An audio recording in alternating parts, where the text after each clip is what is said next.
He was drawn only to women, baby bumps, invisible husbands. Kola had known before arriving in university that something about him was tilted. It wasn't that he didn't like women. He did, deeply, intensely even. But the women his eyes followed were never available in the way society approved of. His desire did not awaken at the sight of a carefree single lady laughing too loudly at a bar or adjusting her wig in a mirror. No.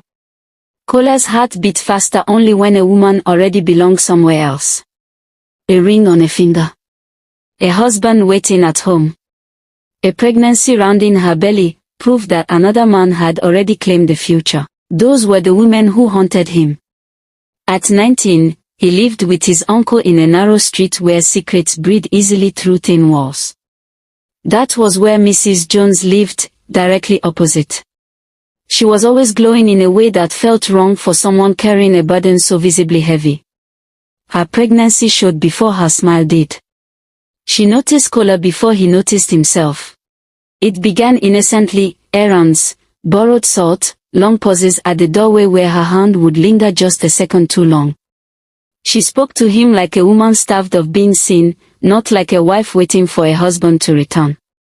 And Kola, young and aching to be chosen by someone who already belonged somewhere else, mistook attention for meaning. Mrs. Jones crossed lines before Kola ever understood they existed. After that, single women felt empty. Unclaimed. Uninteresting. He was drawn only to women who came with complications, wedding rings, baby bumps, invisible husbands. Wanting them felt like rebellion against permanence. Loving them meant he never had to stay. Marriage, to Kola, felt like a trap where desire went to die. While his friend Tom's longing moved in the opposite direction, but arrived at the same loneliness. While his friends chased girls their age, Tom found himself restless around them. Their laughter felt thin, their bodies unattractive. He craved weight, voices that carried history, hands that had learned patience, eyes that had survived disappointment. Older women made sense to him. Women who had lived. Women who had lost. He didn't know why.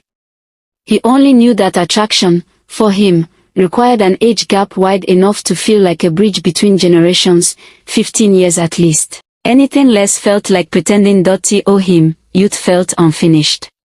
He wanted stories. History. The calm authority of someone who had survived disappointment and still chose softness. Kola understood him in a way others didn't. They were